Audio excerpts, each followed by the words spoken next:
Hello everyone, and welcome back to the Crime Whisper. I know many of you love to drift off while listening to these stories.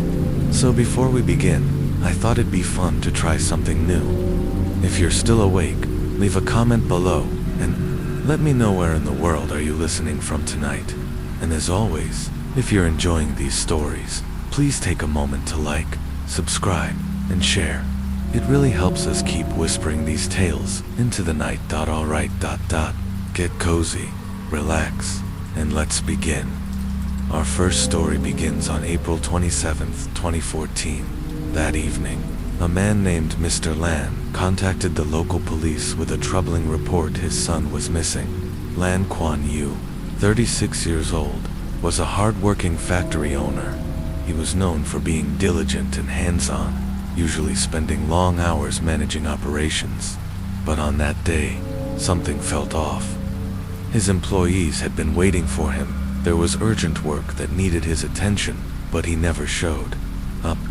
At first, Mr. Lan thought it might be something minor. Maybe his son was out negotiating a contract or attending a late meeting. Still, as the hours passed and repeated calls went unanswered, concern grew. That evening, Mr. Lan reached out to Kuan Yu's girlfriend, Wang Jingyuan, hoping she might know something. But Jingyuan was just as surprised. She hadn't seen Kuan Yu since the night of the 26th. She assumed he had stayed at the factory overnight, as he sometimes did. But now, hearing from Mr. Lan, she realized something wasn't right. The family began searching frantically for any sign of him. But as night turned into the next day, and still there was no word, Mr. Lan went straight to the police and officially filed a missing person report. Police wasted no time. Their first stop was the factory. Employees told them that Kuan Yu had been working late into the night on the 26th. He finally left around dawn, thinking he may have headed straight home. Officers reviewed the surveillance footage at his residential building, and sure enough, they found him. Around 3 a.m. on April 27th, Kuan Yu's car was seen entering the underground parking lot. He was wearing a blue and white striped shirt, a shoulder bag slung across his body. Next, he appeared on the building's elevator camera. He looked tired, yawning as he pressed the button for the 9th floor, where he lived with Jingyuan. He stepped out of the elevator, and vanished. That was the last time anyone saw him. The building's other cameras showed no footage of him leaving, not through the lobby, the stairwell, or any other elevator. The police visited the apartment he shared with Jen. There were no signs of a struggle, no indications that he had packed up and left. It was as if he had simply, disappeared. When questioned, Jingyuan appeared distraught. Tearfully, she told police that Kuan Yu was the love of her life. She hadn't slept, hadn't eaten, and spent every waking moment worrying about him. She recalled that the night he vanished, he mentioned meeting a client at a hotel. At the time, she assumed he'd just had a few drinks and stayed out, nothing unusual. But when Mr. Lan called her, reality hit. Jingyuan also mentioned that Kuan Yu had been struggling with bipolar disorder and worried that the stress of his job might have pushed him too far. With that information, investigators returned to the underground garage to search his car and the surrounding area. Jingyuan followed closely, too exhausted to stand for long, eventually falling asleep on a nearby scooter. Her tired appearance only emphasized how emotionally drained she seemed. Despite hours of combing through the scene, police found nothing unusual. The car hadn't been moved since that morning. They checked every elevator in the building, thinking he might have used another exit, but there was no trace of him. A man had walked into his own building and never came back out. But that second marriage didn't bring Jingyuan the happiness she had longed for. Her husband had no stable job, and she found herself burdened with the responsibility of keeping their household afloat. They remained together for nearly 10 years. In April of 2006, Jingyuan finally received her permanent residency card in Taiwan, and just 3 months later, in July, she asked for a divorce. Her husband pleaded with her to reconsider, but she was resolute and he eventually agreed. After the separation, Jingyun leaned into her strengths. She had excellent acupressure and massage skills abilities passed down in her family.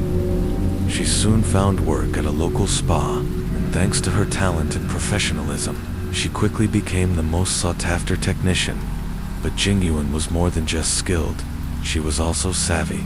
With time, dedication, and the money she saved, she opened her very own spa in Tikung. Her warm demeanor and effective treatments brought in loyal clients, and the business flourished. It wasn't long before she had enough capital to begin investing in real estate. It was during this period of success that she met Kwon Yu, a man 11 years younger than her. Despite the age gap, Jingyun was still radiant and well-kept. She took pride in her appearance, and Kwon Yu, who often visited her spa, gradually grew close to her. What began as a casual client relationship blossomed into something deeper. The two eventually moved in together. Jingyun was smitten. She often boasted to friends about her handsome, younger partner, determined to become part of his life fully. She made a point of visiting his parents with him every week, but now faced with his sudden disappearance, everything was in question. Did Jingyun have anything to do with Kwon Yu's vanishing? The mysterious figure in red seen on the surveillance footage weighed heavily on the minds of investigators. They tried to track her movements through the city's limited network of street cameras, but they could only follow her journey halfway before she disappeared from view. The last clip showed her riding off on a motorbike, carrying 2 large bags. Still, the police weren't ready to give up. They went back to the elevator footage, analyzing every frame again and again. Then finally a clue. In one moment, the woman in red reaches out to press the elevator button. And 2 of her fingers are visibly bandaged. That single detail was enough to raise alarm, because the same 2 fingers on Jingyun's hand had been recently injured. When investigators added that to the fact that she had been seen transporting multiple bags both in disguise and openly, it raised deep suspicions. Could Jingyun really have killed her boyfriend, dismembered him, and then disguised herself to dispose of the evidence? The police decided to confront her directly. They asked if, 2 days after Kwon Yu's disappearance, she had carried numerous bags up and down the elevator. To their surprise, Jingyun didn't deny it. In fact, she openly admitted it. She explained that she had been preparing to sell her apartment and had packed her belongings into trash bags to move them to her massage parlor temporarily. If the police wanted to confirm, she said, she'd gladly take them there. They followed her to the shop, and there, they did find several of the same bags seen in the footage. Inside were clothes, just as she had claimed. But something didn't sit right. According to their review, 11 bags had been transported, yet only 5 or 6 were accounted for. When asked about the missing bags, Jingyun grew defensive. She claimed that some had already been opened and their contents removed. She also became emotional, accusing the police of slandering her without reason. But something in her demeanor didn't match her words. She didn't appear truly distraught or fearful. Her sorrow felt hollow. The investigators changed tactics. Rather than press her, they softened their tone, speaking gently, sympathetically. They asked her about her relationship with Kwon Yu. She claimed she loved him deeply, and even admitted to borrowing 10 million new Taiwan dollars, roughly $330 USD, to help him start his business. Then came a shift in the conversation. One of the officers gently asked, "You loved him so much, but sometimes doesn't love, when it's betrayed, turn into hate?" That question caught her off guard. Seizing the moment, the officers pressed on. People don't just disappear. Every step they take leaves traces. Sooner or later, the truth surfaces. For the first time, Jingyun went silent. The room grew heavy with tension. Then, softly, the officer asked, "Do you believe he's still alive?" Jingyun's expression darkened. "Probably dead," she whispered. With those 3 words, her composure collapsed. The wall she had built crumbled and she began to confess everything. Quan, you never woke up. After he drifted into unconsciousness from the sleeping pill she had slipped into his tea, Jingyuan walked quietly into the kitchen. There, in a moment of emotional collapse, she picked up a kitchen knife. She returned to the bedroom, where her boyfriend lay fast asleep. Kneeling beside the bed, her mind clouded with fury and betrayal, she struck, slashing his neck with the knife. It was brutal, cold, calculated. Before the act, Jingyuan had already laid down a plastic sheet to catch the blood, ensuring the mattress and sheets wouldn't be stained, and that no traces would be left behind. Once he was dead, she dragged his lifeless body into the bathroom. She placed his upper body in a large plastic basin she had prepared, allowing the blood to drain cleanly. You see, Jingyuan wasn't unfamiliar with anatomy. Her father was a traditional Chinese medicine practitioner, and she herself had studied human joints and muscles through her years working as a massage therapist. With disturbing precision, she dismembered his body. Her hands eventually grew tired from the gruesome task.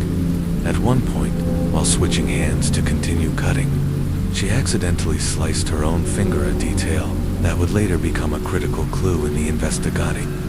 When Jingyuan finished her confession, she led police to the mountain, guiding them to the burial site. Just as she had described, beneath the brush and leaves, investigators found the remaining parts of Quan Yu's body.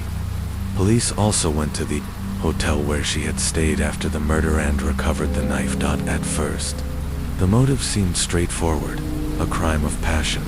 A woman betrayed, heartbroken, emotionally unstable, but further investigation revealed a much colder, calculated layer. Money. It turned out the apartment they shared had been partly financed by Jingyuan Che, paid the deposit, while Quan Yu covered the monthly payments. When she discovered he had no intention of marrying her, she decided to sell the property and leave Taiwan, but Quan Yu demanded a share of the sale proceeds. That demand enraged her. After all, she had done years of loyalty, emotional and financial investment, supporting him while he built his factory. He not only refused to marry her, but wanted to take a portion of her money. 2. Jingyuan. That was the final betrayal. And what disturbed police most was how thoroughly she had prepared. She had recently and quietly obtained a driver's license no one around her even knew. 2 months before the murder, she visited a hospital claiming insomnia and was prescribed sleeping pills. The day before the crime, she bought a large kitchen knife, a plastic basin, a tarp, and 2 10-liter cans of gasoline. She also rented a car and parked it in a blind spot, away from cameras. She had planned everything. Even the property sale had been arranged beforehand. On March 21st, weeks before the murder, she agreed on a price with the buyer, and by April 14th, the name transfer had been finalized. The plan was to hand over the property by the end of the month, once the deed was done. She had even considered the risk that the property would become stigmatized as a crime scene and wanted to sell it before the murder was discovered. In the end, though, the property did become a haunted house. Just days after it was transferred, SFX gavel sound, courtroom ambience, despite the overwhelming evidence. The case took a strange turn in court. Jingyuan suddenly changed her story. She claimed it was that night. She said, Quan Yu attacked her with a knife, and she lashed out in response only, striking him once. But the prosecution pointed out that Quan Yu had sleeping pills in his system at the time of death. He had been unconscious. There was no struggle. Later, she changed her testimony again, saying the killing hadn't been premeditated, but evidence of her calculated planning. The purchases, the disposal tools, the rental car told a different story. As a final twist, she claimed she was mentally ill, possessed, out of control, but a thorough psychiatric evaluation confirmed she was entirely sane. Her behavior in court did little to help her case. She was arrogant, cold, showing no remorse. Initially, she faced the death penalty, but then another change. She began copying Buddhist scriptures in prison. She wrote 5 long letters of repentance, one to the judge, and the others to Kuan Yu's family. She expressed a wish to be filial to his parents, asking for forgiveness and promising to pay double the compensation they requested. The judge saw potential for rehabilitation. In his words, Jingyuan wasn't beyond redemption. She had been overwhelmed by unresolved emotional distress, financial strain, and the trauma of a failed pregnancy. He believed that beneath the rage, there was still humanity. In the end, her sentence was reduced to life in prison. Reflection. Soft ambient music fades, and when the story first broke, public opinion largely sided with Jin. Many saw her as a woman used, discarded her youth, and money taken, her love betrayed, a tragic victim who finally snapped under emotional and financial pressure. But as more details emerged about the premeditation, the methodical planning, the gruesome dismemberment, the sympathy began to fade, and the biggest debate still lingers. Did she truly feel remorse? Or did she write those letters only to save herself? And now, story 2. In late 2023, whispers began surfacing from within the glimmering facade of China's elite. One name, once synonymous with power and prosperity, was now tangled in the shadows of murder and deception. Lin Yue, billionaire, tycoon with ties to global corporations, was suddenly in custody. The media, slow to catch on at first, erupted after an obscure Weibo post by a lawyer suggested something far more sinister than corporate misdeeds. The brother-in-law of Wang Zhenin, head of the influential Wanda Group, had been arrested for homicide. But it wasn't just a domestic scandal. Soon after, international headlines began to circulate that Chinese police were assisting in the investigation of a decades-old double murder case, one that had taken place in Sweden. Suddenly, a chilling phrase climbed search rankings. Lin Yu, Wang Xiang's uncle, suspected of murdering 2 wives. What had once looked like a marital tragedy now hinted at something calculated. For more than 15 years, Lin Yu had avoided scrutiny. But now, the truth was unraveling. Let's go back to the morning of March 18, 2003. In the quiet Haigsbo district of Gothenburg, Sweden, Veronica Lin, 30, was a student at the renowned Chalmers University of Technology. That morning, she followed her normal routine, dropping off her 3-year-old son Marcus at daycare before heading to class. She never returned. Born in 1973, Veronica had always been fascinated by East Asian culture. She'd worked at Chinese restaurants in Gothenburg, and in 1996, she traveled to Dalian, China to study Mandarin and teach English. It was there she met Lin Yu, a charismatic, older man who was one of her students. By Christmas of 1997, Veronica had written to her family, excitedly sharing that she had fallen for a man not charming, influential, and full of promise. She seemed deeply committed, but the same could not be said of Lin Yu. In 1998, after finishing her studies abroad, Veronica returned to Sweden and discovered she was pregnant. When she told Lin Yu, he was surprised but took responsibility, citing Chinese custom that frowned upon having children out of wedlock. He flew to Sweden, and the two registered their marriage at City Hall. To the outside world, it appeared to be a romantic, cross-cultural love story, but those closest to them knew better. Lin Yu was known to be a philanderer, and by his own admission, during police interviews, he confessed, "At first I liked Veronica, but over time I began to notice her flaws. She was emotional, impulsive."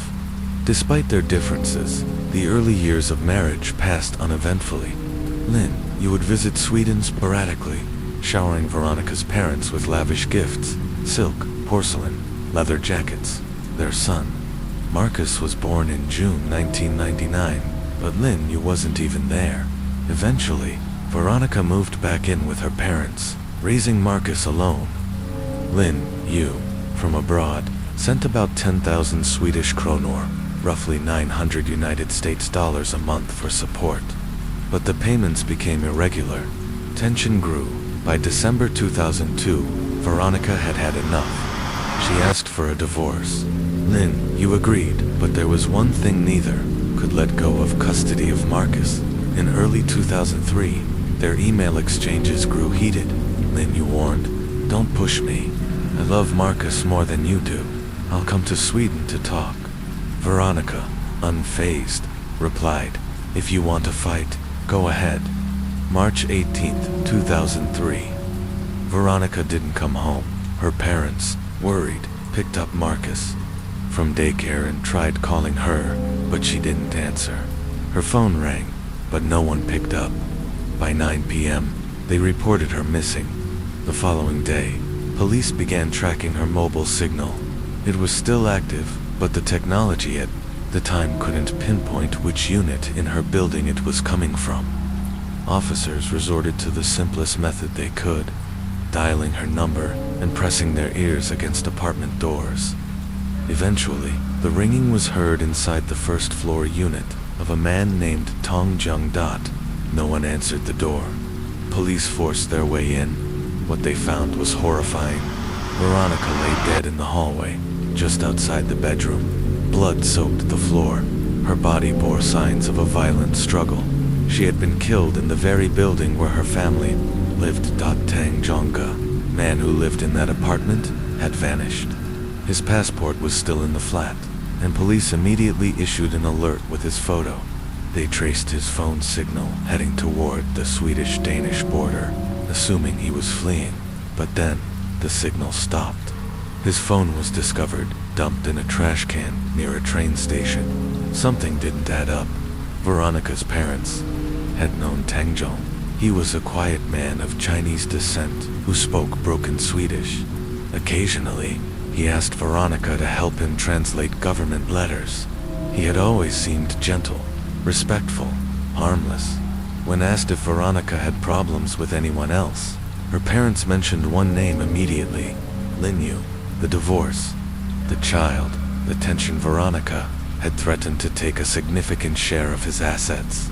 She had also filed for custody, and critically, Lin Yu was using their marriage to apply for Swedish residency.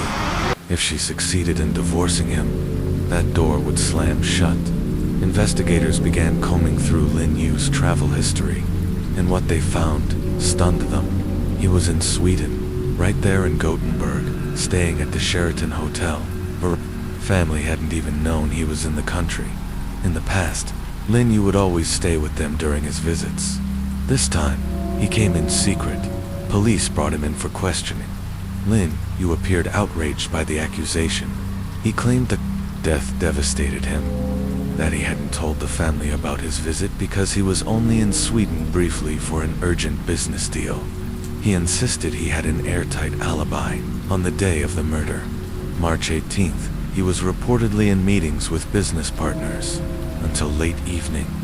His defense lawyer emphasized this alibi and argued that Tang Jong, who had now disappeared, was the more likely suspect.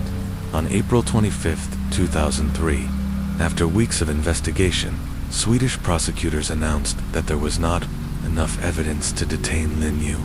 He was released. Days later, he boarded a plane back to China. But the story didn't end there.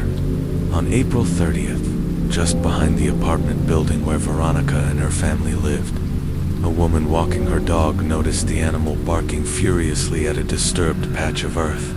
She called police. When officers arrived and began digging, they made a grim discovery: the decomposing body of Tem Zhong. He had not fled. He had been murdered, and the autopsy revealed something crucial. Tem Zhong had died on March 17th, one day before Veronica. This meant he could not have been her killer. Now with Tang Zhong eliminated as a suspect, attention turned back to Lin Yu. A new round of forensic tests was conducted inside Tem Zhong's apartment, the scene of her murder. 3 DNA profiles were detected: Veronica, Tang Zhong, and an unknown male. The same unknown DNA was later found inside Lin Yu's hotel room at the Sheraton. With the assistance of Chinese authorities, Swedish investigators eventually identified the third man, Zhang Song, aged 37 at the time. He was a known associate of Lin Yu. Investigators developed a theory. Lin Yu had hired Jiang Song as a contract killer to eliminate his wife. Killing Veronica on campus or in public would be too risky, but if Jiang could gain access to an apartment in the same buildings, by murdering the quiet neighbor downstairs, would provide the perfect place to carry out the murder and dispose of the evidence. The gruesome reality: Tang Zhongmei have been killed simply because his home was convenient. Music rises pensive tone. Two people lost their lives, one for love, the other for proximity, and the man at the center, Lin Yu, slipped through legal loopholes and vanished into the layers of international diplomacy. The case remains open in Sweden, and while Lin Yu may have avoided justice for now, the ghosts of Gothenburg have not forgotten. In early 2023, an unexpected ripple shook the Chinese business elite. A lawyer's obscure post on Weibo quietly exposed an explosive secret. The brother of a Chinese billionaire had been arrested and placed under supervised custody for homicide. At first, it was just a whisper, but soon it snowballed. The man in question, Lin Yu, a powerful tycoon, the brother-in-law of Wang Jianlin, former richest man in China and Asia. His public image was pristine: investor, entrepreneur, family man. But behind the glossy facade lay dark, deadly secrets. In March 2003, a quiet neighborhood in Gothenburg, Sweden, woke up to tragedy. Veronica Lin, a 30-year-old university student and mother, vanished without a trace. She had dropped her son Marcus off at daycare, then seemingly disappeared. That night, her parents called the police. Her phone was on. It rang, but no one answered. The next day, the police traced the phone to an apartment downstairs from her family's. It belonged to Tang Zhong, a soft-spoken man of Chinese descent, who sometimes asked Veronica to help him translate official documents. Police knocked. No answer. When they broke in, what they found was horrifying. Veronica's body lay sprawled in the hallway. The scene suggested a violent struggle. She had been murdered. Tang Zhong was nowhere to be found. At first, everything pointed to Tang as the killer. His passport was left behind. His phone had pinged near the Danish border, then suddenly went dark, discarded in a trash can near a train station. Police issued an arrest warrant, believing Temps had fled the country. But then, a twist. On April 30th, 2003, a woman walking her dog near the apartment complex noticed her pet fixated on a patch of disturbed soil. Beneath the grass, police uncovered Tang Zhong's decomposing body. Temps hadn't fled. He had been murdered the night before. Veronica suddenly. Suspicion shifted back to Lin Yu. Lin Yu, Veronica's estranged husband, had flown to Sweden that very week, but had told no one. He was staying at the Sheraton Hotel instead of his home, unlike previous visits. Why so secretive?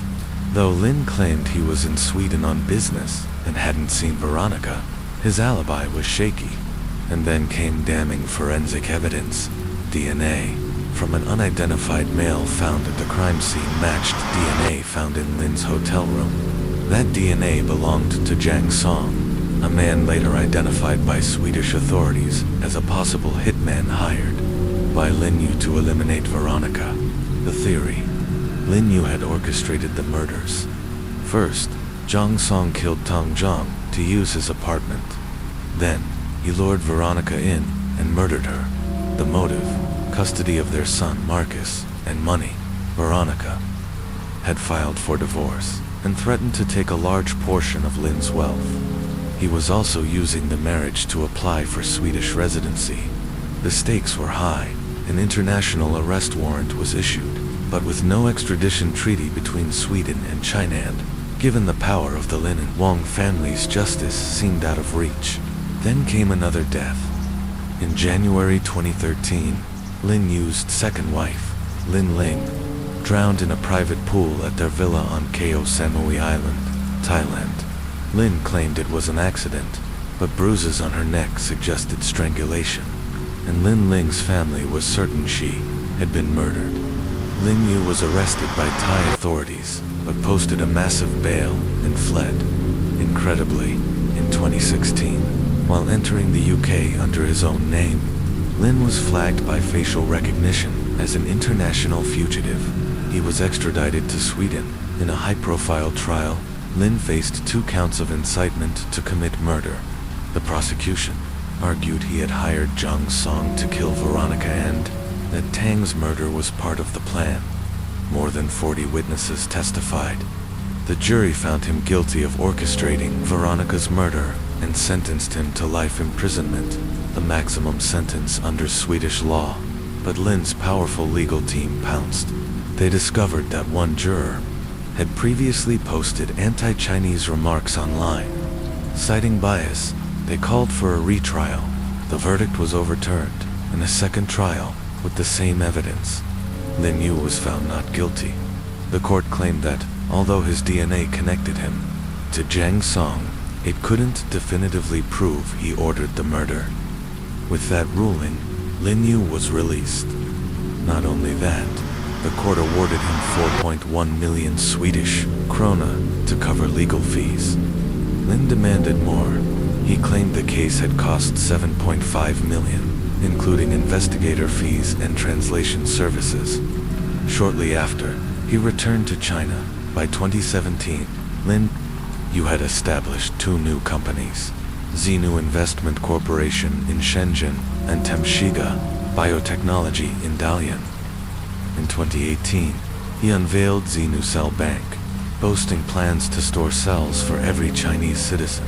He even gave a heartfelt speech at a biotech conference, claiming Zenu's treatments had helped his daughter, born with a rare defect, to walk for the first time. It was an image carefully curated. The visionary, the father, the humanitarian. But behind the polished smile was a man who had evaded to murder investigations, abused global legal systems, and left a trail of death across Sweden, Thailand, and China. This is the story of Lin Yu, a man once called a genius, now remembered by some as a ghost who slipped through the cracks of international justice. After the gruesome discovery, investigators concluded the killer had buried Tong Zhang's dismembered body under the grassy area behind the apartment complex, cloaked by the darkness of night. The following day, the same killer used Tang's apartment as a trap. When Veronica returned home, she was ambushed in the hallway, dragged into Tang's unit, and murdered. To mislead investigators, the killer stole Tang's passport and mobile phone, making it appear as though Temps had fled to evade responsibility, effectively framing him. But the forensics revealed a chilling twist. DNA found in Lin Yu's hotel room matched the unknown male DNA at the murder scene. The implication was clear. This mysterious man, later identified as Zhang Song, had likely met Lin Yu at the hotel, possibly to report the completion of his assignment. Perhaps he was even injured, inadvertently leaving blood traces behind. In June 2005, Swedish authorities issued an international arrest warrant for Lin Yu. Yet, extraditing him from China proved near impossible. China had no treaty with Sweden, and Lin's family influence ran deep. Lin wasn't just the brother-in-law of Wanda Group chairman Wang Jian Lin, once Asia's richest man. His father, Lin Linjiang, was a powerful military figure from a wealthy merchant lineage.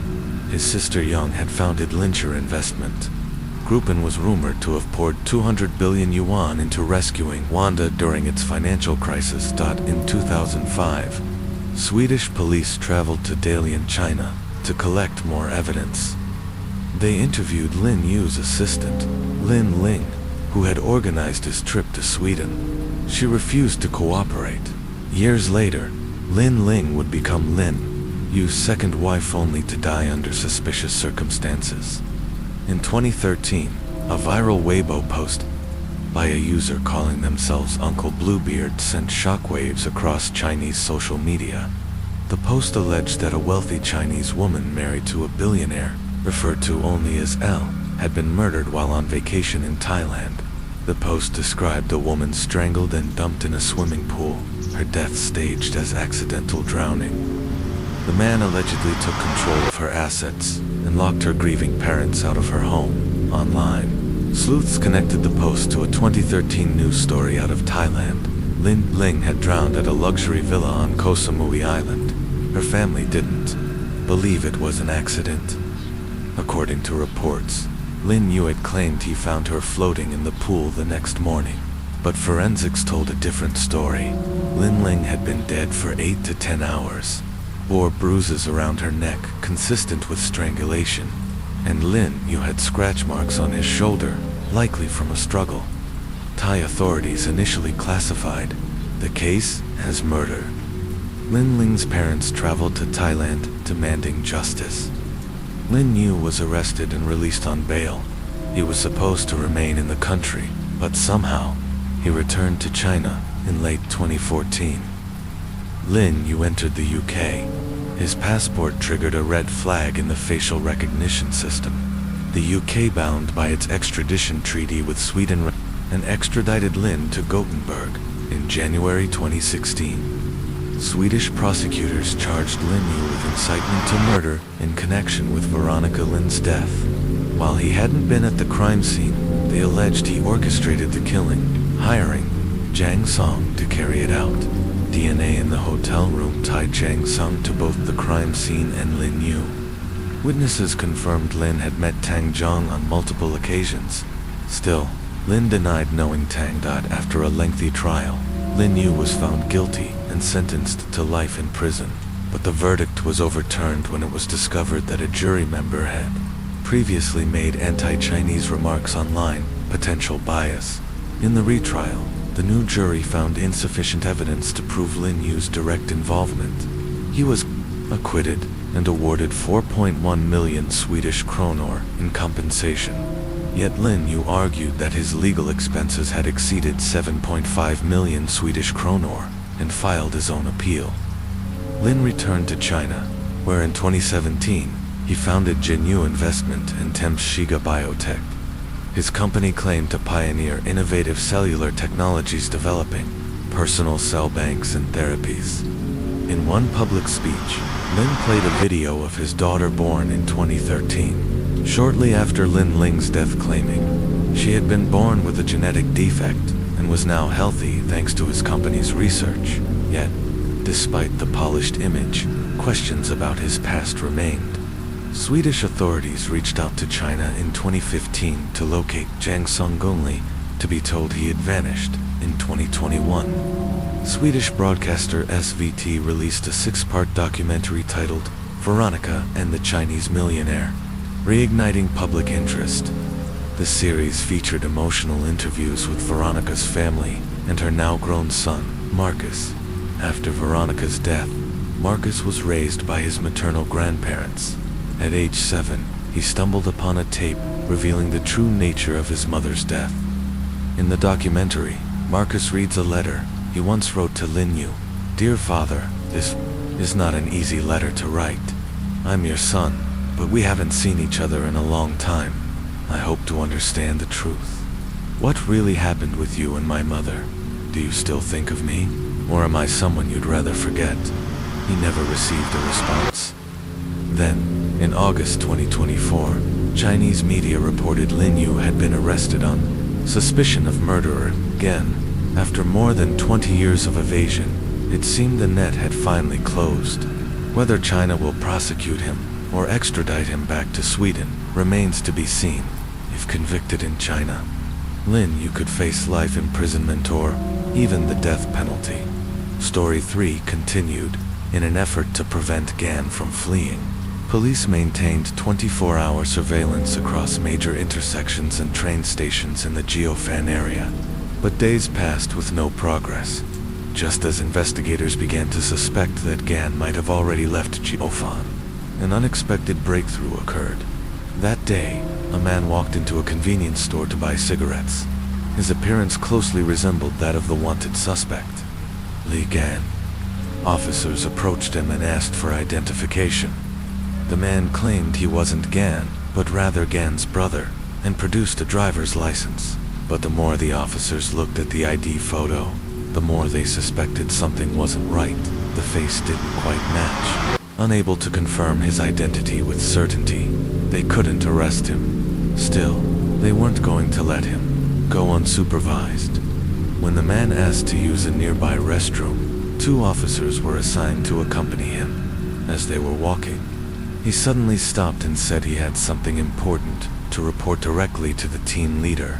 When brought to the police car, the team leader asked bluntly, "You're Gan, aren't you?" The man paused, then quietly admitted, "Yes, I am." Gan was immediately taken into custody and brought to his hotel for a search. Inside, police found UK Young's identification documents, bank cards, and bank book. Knowing the game was up, Gan finally opened up about the truth and the long, twisted history behind the crime. It turned out Gan and Yu Keong had known each other for decades. They first met when Gan was serving in the military in Kinmen, and Keong was working at a local ice cream shop. Her beauty attracted many soldiers, including Gan, who confessed his feelings multiple times, only to be rejected. After completing his service, they lost contact. Both eventually married and had families of their own, but Gan never forgot her. Years later, he discovered that Keong had purchased a holiday villa in Gan concealed from her that he was married. His frequent business trips to China gave him cover, and Keong's 2 daughters even came to know him as Uncle Gan. For a time, the relationship seemed affectionate and stable, but when Gan's business began to struggle, he repeatedly borrowed money from Kajun while only once giving her $600,000 NTD, around $20,000 USD, to invest in a fund. Their relationship slowly frayed under the pressure. During one heated argument, Gan accidentally revealed he was married. Keong was devastated. She decided to end things and demanded repayment. But Gan refused. Dan started threatening her. He even sent a chilling message. "Either let me come up or I'll go find your daughter. You choose." Fearing for her daughter's safety, Keong reluctantly let him in. Though they reconciled briefly, she insisted on one condition: Gan must divorce his wife. He agreed, but never followed through. In April 2008, Gan returned from China, demanding the return of the investment money. That evening, he bought tape from a supermarket and went to Keong's home. He later told police the tape was for preferences, but this would soon be proven a lie. The next day, April 17th, Gan returned to her home again. After an intimate encounter, he brought up the money. Keong told him it was gone. This enraged Gan, and they began to argue violently. He claimed she collapsed from a heart attack during the fight, and that in panic, he staged the scene to look like a robbery. But in court, he changed his story suddenly, claiming that Keong had committed suicide. According to his revised version, she became hysterical, grabbed a fruit knife and scissors, and stabbed herself in the neck. He said he tried to help, but she died before his eyes. To protect her daughters, he faked a robbery so they could claim her life insurance. However, forensic evidence told a different story. The fatal neck wound was 2.4 inches deep, too large to have been caused by the scissors, which had plastic-coated blades less than 0.8 inches wide. More tellingly, bruises under Keong's scalp showed signs of blunt force trauma, consistent with a punch to the head. The fingernail imprint on her cheek suggested someone had forcibly held her down as her throat was slit. The court rejected Gan's insurance suicide defense as implausible and dishonest. If he had truly cared for her daughters, why didn't he call for help? Why fabricate lies instead of seeking justice? The judge concluded Gan had premeditated the murdery from China, buying tape, and knowing surveillance cameras would link him to the scene. He was sentenced to life in prison. Gan appealed, but the Supreme Court upheld the conviction. Story 4. The murder of Michelle Lang, a promise stolen. Keep it simple and follow your heart. That was the bio on Michelle Lang's social media page. A bright, beautiful young woman, full of dreams. Michelle had just graduated with honors and landed her dream job. She was ready to begin the next chapter of her life in Sydney, Australia. But before she could turn the page, a nightmare quietly unfolded, one that would shake the Chinese community in Australia to its core. Today, we bring you the heartbreaking story of Michelle Lang, a beloved daughter, an international student, whose life was cruelly stolen, just as it was beginning. For many Chinese families, sending a child abroad is a bittersweet milestone. It offers hope and opportunity, but also distance and worry. In 2011, Michelle left her hometown in Sichuan, China, and moved to Sydney to study hospitality management at the University of Technology, Sydney. She lived with her Aunt Jiang and Jiang's new husband, Derek Barrett, in Campbelltown, just 6 miles from the city center. Campbelltown, or Campy, as locals call it, had a thriving Chinese community with plenty of shops and restaurants. Life there was convenient and comfortable. Michelle's Aunt Jiang had recently married Derek, a man just 2 years older than Michelle. He had 2 children from a previous marriage, and Michelle had even contributed to their wedding expenses. The 5 of them lived under one roof. 2 outsiders. It looked like a blended family settling into a peaceful life in a new country. Michelle quickly adapted to Australian life. Her upbeat, warm personality helped her make friends easily, and she excelled academically. Her social media was filled with cheerful updates, snapshots of food, and pictures of her smiling with friends. In 2015, she graduated from UTS and planned to work for a few years before deciding on her next move. Her mother, who had raised Michelle alone after losing her husband in the devastating 2008 Sichuan earthquake, supported her decision. She even sold a property and borrowed money from relatives to help Michelle buy a home in Australia $700,000 houseware. Michelle's aunt's family also lived to care for each other. Michelle secured a job as an assistant to an IELTS instructor. Life seemed to be falling perfectly into place. But on April 22, 2016, everything changed. That day, several of Michelle's friends grew worried. She wasn't answering her phone or replying to messages. It was unusual. Michelle was always responsive. Her aunt, who was working in Wollongong an hour away, also couldn't reach her. Assuming Michelle had gone on a short holiday trip with friends, the family didn't panic at first. It was, after all, a public holiday. But 2 days later, on April 24th, a tourist near Snapper Point on the Central Coast made a grim discovery. A body floating near the shoreline, wrapped in plastic. Police arrived quickly. The victim was a young woman with black hair and dozens of stab wounds, especially to the neck.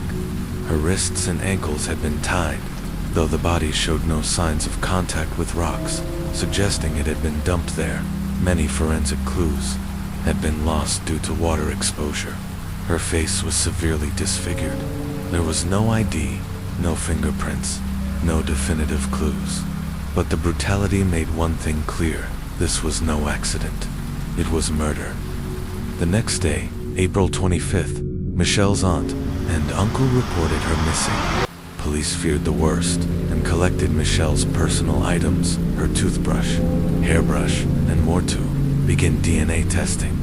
Michelle's friends and classmates spread the word online. Posts about her disappearance flooded social media. The Chinese community in Australia was shaken. But it wasn't until April 29th, a full week after she went missing, that DNA confirmed the truth. The body found at Snapper Point was Michelle Lang. Michelle's mother collapsed in grief. She had already lost her husband. Now, her only daughter, her pride, her future, was gone. But who could have done this? Michelle was kind, peaceful, and deeply loved by those around her. There were no known conflicts. Her aunt told police Michelle had returned home around 4:40 p.m. on April 21st after shopping in the city. She was last heard from around midnight during a phone call with her IELTS teacher. Then nothing. Police combed through surveillance footage. Michelle had gone to her university, met friends, then shopped along Pitt Street before heading home. No suspicious figures followed her. No one unusual appeared near her. After arriving home, there was no record of her leaving the house again. There was one chilling fact. From April 21st to April 24th, the only other person in the house was Derek Barrett. Her aunt was working out of town. The two children were away. Only Michelle and her uncle remained.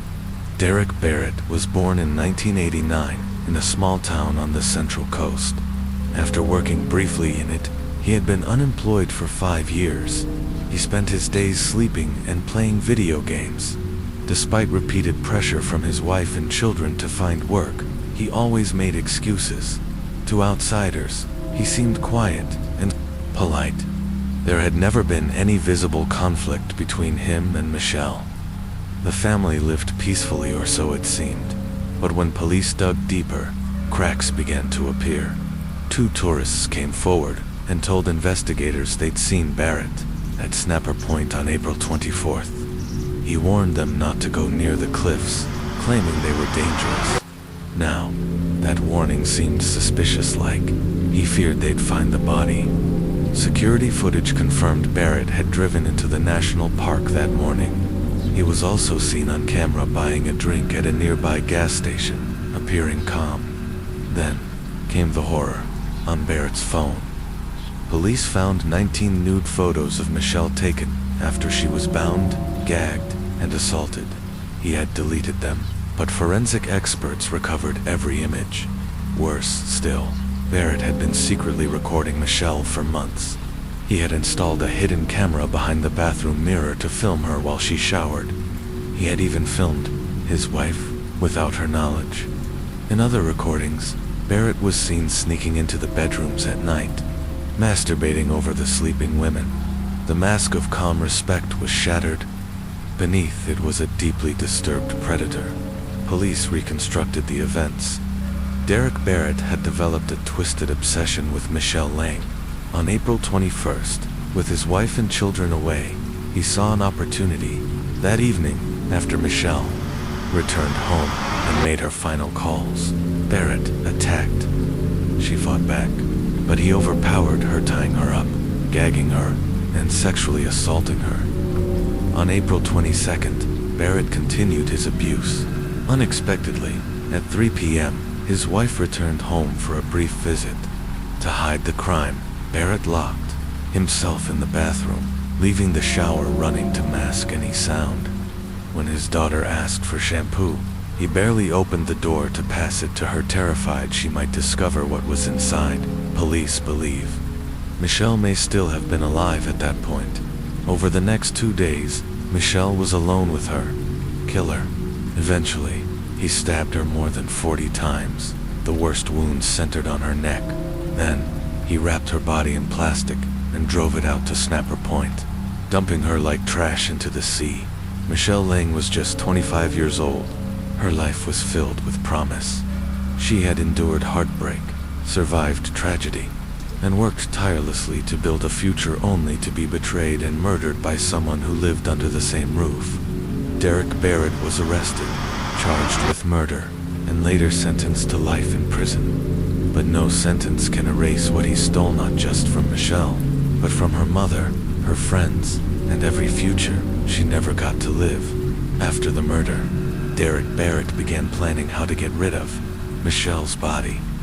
He chose the cliffs at Snapper Point on the Central Coast, a remote and rugged spot not far from his parents' home, where strong ocean waves would likely wash away evidence.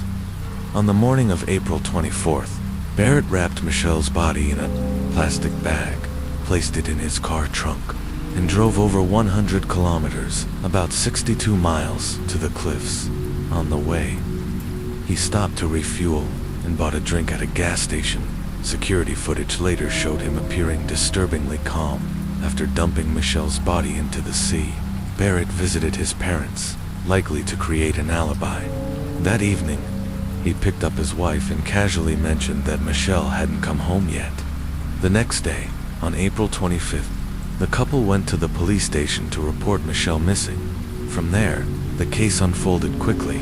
Police investigations and mounting evidence pointed directly to Barrett. Michelle's mother flew to Sydney as soon as she heard the news and collapsed in grief when her daughter's death was confirmed. She was devastated to learn that the killer had been someone her daughter lived with and trusted. Michelle's aunt, overwhelmed with guilt, insisted she had no idea what her husband had done. The initial court hearing on May 4, 2016, was emotional, with Barrett refusing to appear. He claimed he was innocent and planned to apply for bail. Over time, 28 charges were brought against him, including murder, sexual assault, unlawful imprisonment, and filming people without consent. Michelle's mother returned to Sydney from Sichuan, despite her declining health, determined to see justice served, stating she'd give up everything to hold Barrett accountable. The trial faced multiple delays, and Barrett tried to fake mental illness, but psychological assessments confirmed he was sane and highly dangerous. On August 16, 2017, Barrett pleaded guilty to 5 charges, but claimed he didn't remember the crime, blaming drugs and binge eating for his supposed blackout. During sentencing, the court rejected his excuses. Justice Helen Wilson noted the planning, the brutality, and his clear mental state at the time. Experts described Barrett as a higher-risk sexual sadist with a strong likelihood of reoffending. On December 13, 2017, Barrett was sentenced to 46 years in prison with no chance of parole for 34 years and 6 months. But the story didn't end there. In 2019, a woman in Chatswood suffering from Alzheimer's was found with a USB drive containing deeply disturbing videos and photos of Michelle's final hours. Her daughter, horrified by the footage, immediately contacted police. The USB showed Barrett's violent abuse of Michelle in explicit detail recordings that captured her fear, pain, and desperate pleas for mercy. Michelle's mother collapsed upon hearing this new revelation. Barrett later sent a hollow apology letter from prison, which Michelle's mother rejected. Even then, Barrett continued to claim the attack was drug-induced and tried to downplay the events by claiming Michelle had been in a consensual relationship with him, an assertion that enraged her family and the public. Justice Helen Wilson later stated that had she seen the USB evidence during the original trial, she would have sentenced Barrett to life without parole, though double jeopardy laws prevented a harsher sentence. Barrett was handed 25 more years for the newly discovered offenses ordered to run concurrently. His earliest parole eligibility was extended to October 27, 2052. Michelle's life was full of promise. She had worked hard to build a future and had only just begun to live. Her brutal murder shattered her family, devastated two nations, and left a scar that justice, while delivered, could never truly heal. Fortune had smiled upon the Shang family. Their modest investments in real estate, made during Taipei's early urban expansion, had soared in value. What began as a small barbershop business had transformed into a multi-property empire, making Mr. and Mrs. Shang wealthy beyond their original dreams. Of their 3 children, the eldest had long since moved to Argentina, setting up a life overseas. Their daughter, Shang Yin, and her husband Yinu followed not long after. Only their youngest son, Xiang Wenu, and his wife Lei Hua stayed behind in Taiwan to care for the aging parents. Mr. and Mrs. Xiang lived comfortably in their home at 131 Hajung Street. What would tragically become the future crime scene by August 1986. The elderly couple had also decided to immigrate to Argentina. Their son-in-law Yunu returned from Argentina to assist with the paperwork and to escort them on their final journey, wanting to help with the packing and spend time before the farewell. When Yu and Lei Hua made plans to visit, around 4 p.m. on August 29th, they arrived at the house only to find the main gate locked from the inside. Pinned to the door was a note, in Yin Yu's handwriting, claiming the parents had traveled to southern Taiwan to bid farewell to friends before their departure. When Yu was immediately unsettled. Just 3 hours earlier, his father had spoken with him on the phone, happy and expectant about the visit. His mother had even asked Lei Hua to take a longer route to bring her favorite pork knuckles and steamed buns. There had been no mention of an impromptu trip. Perplexed, the couple left to eat at a nearby restaurant, but Wenwu couldn't shake the gnawing worry. He called the house repeatedly. Finally, at 10:30 p.m., someone answered his brother-in-law, Yinu. In a hurried tone, he said, "The parents aren't back yet," and abruptly hung up. The dismissiveness only deepened their fears. They rushed back to the house. When they rang the doorbell, Yinu finally appeared, disheveled, wearing only a tank top and shorts. Irritated, he snapped, "Why are you here so late? I told you the parents aren't home." Trying not to escalate tensions, Wenwu and Lei Hua politely asked to come inside. Yinu let them in. He slouched onto the sofa, putting his feet up in unusual and rude gesture, considering the circumstances. Yinu immediately sensed something was wrong. His brother-in-law looked exhausted, his eyes bloodshot. The metallic scent of blood hung in the air, and sticky dark stains marred the furniture. "What's that on the couch?" Wenwu asked. Without even looking, Yinu replied, "Mosquito stains." Wenwu pressed on. Did they really go to the south this afternoon? Why so suddenly? Yinu's answers were evasive. It was a last-minute decision. They told me you were coming, so I left a note. Suddenly, Yinu's mood shifted. He launched into a bitter rant about the family's wealth. The parents are always biased toward the eldest son. We've done so much for them and got nothing. They have money, and what do we get? An old house? Sensing danger, Wenwu played along. "You're right, I've had the same thoughts. I'm struggling with my business, and they won't even lend me money." Yinu's bitterness seemed to find validation. "Exactly. I'm practically their son too, but they guard against me like I'm some thief." All the while, Wenwu was panicking inside. His instincts screamed that something was horribly wrong, but he kept up the charade, fearing what might happen if he showed alarm. Meanwhile, Lei Hua excused herself to use the bathroom. There, she made a terrifying discovery: bloodstains along the tile grout. Someone had tried to clean, but remnants remained. Near the in-laws' bedroom door, the scent of blood was even stronger. The door was locked tight. Fighting back tears, Lei Hua returned to the living room. She discreetly began tracing letters on her husband's thigh, confirming his fears they were in real danger. Yinu, meanwhile, kept suggesting they take showers because it's hot today, but the couple knew he was trying to separate them. They politely declined. For hours, the three sat in tense conversation. By 4 a.m., the air was suffocating. Lei Hua, keeping her composure, suddenly stood and said, "Let me clean up this meso." Many cigarette butts on the floor. She grabbed a tied garbage bag and walked toward the stairs, pretending to take out the trash. It was her moment. As she reached the street, by pure chance, a garbage truck turned the corner, followed by a police patrol car.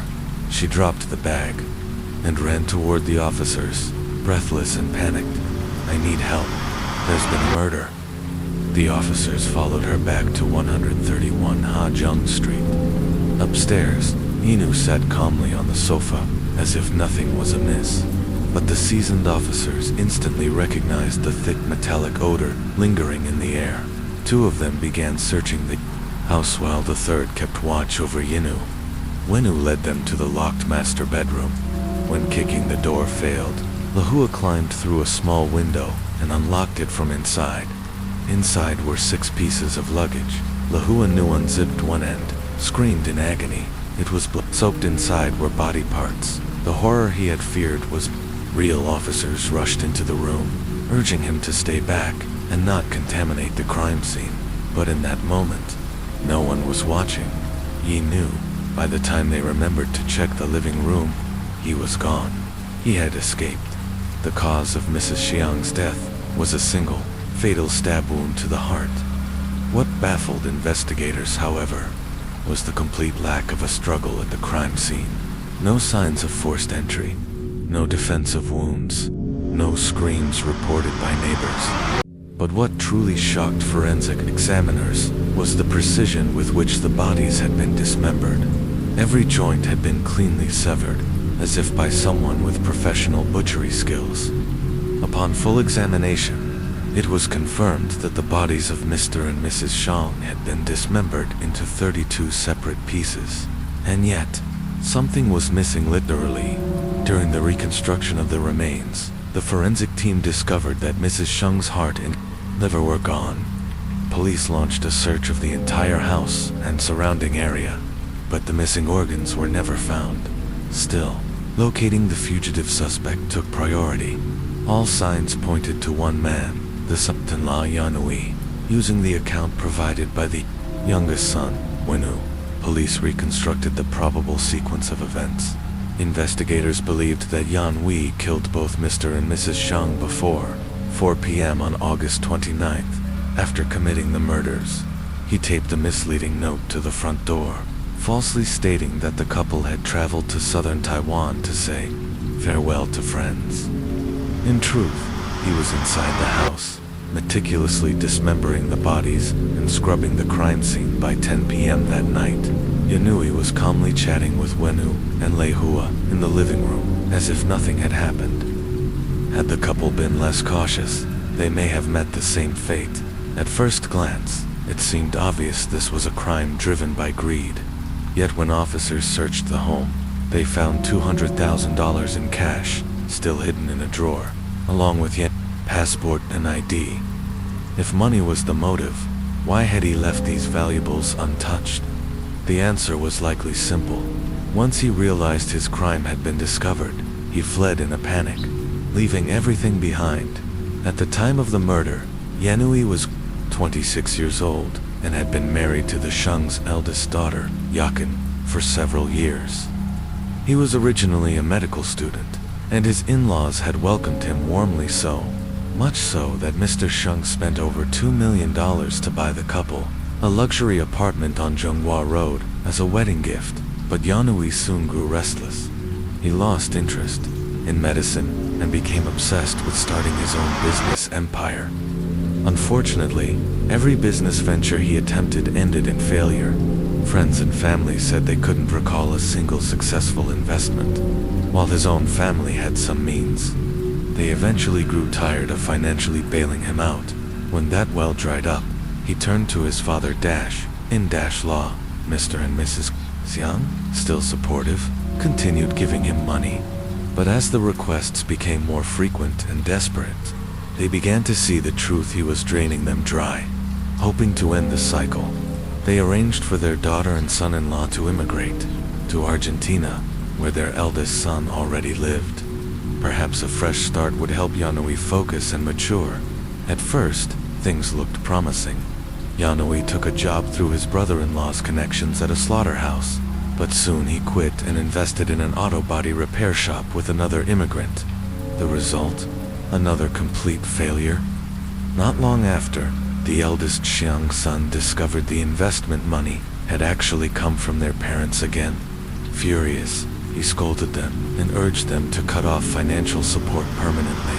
Eventually, Mr. and Mrs. Xiang agreed to move to Argentina to live with their son. With him nearby, they could avoid further manipulation by Yan Wei.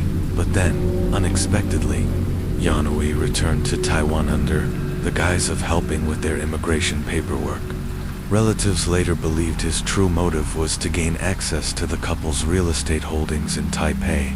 With their permanent departure looming, Yan calculated that the properties would soon be sold. It was a final opportunity to grab what he could. Yet it didn't go according to plan. That's why, during his strange late-night conversation with Wenu, he kept bringing up the issue of inheritance, resentful that the elder son seemed to get everything based on this psychological profile and background. The police concluded that greed was indeed the motive. They immediately froze all bank accounts under Mr. Shang's name to prevent asset transfers. As for Yanui, when he fled the scene, he had no passport, no cash, and was wearing only a tank top and shorts. Investigators knew he couldn't survive long on the run. They were right. Just 3 days after the murders, Yanui turned himself in, but not in a way anyone expected. At around 8 a.m. on the third day, the Ministry of Justice received a bizarre phone call. A man on the line calmly confessed to the double murder on Hajung Street and asked to speak directly with the Minister of Justice. The man identified himself as the killer Yanui. He didn't call from a police station. Instead, he used a public phone booth. And his explanation? Surreal. He claimed the murders were tied to a secret Brazilian organization intent on destabilizing Taiwan. He insisted he was merely carrying out their orders, and that surrendering to the police might put his family in danger. The ministry officials were stunned, but they now knew exactly where he was. The booth was located next to a government building in Taipei. Police officers rushed to the scene. Shortly after the shocking phone call, the chief prosecutor of the Taipei District Prosecutor's Office, along with several senior officials, rushed to the phone booth near First Girls High School, where Yanui was waiting. In an effort to avoid media attention, a discreet and confidential interrogation was conducted on site.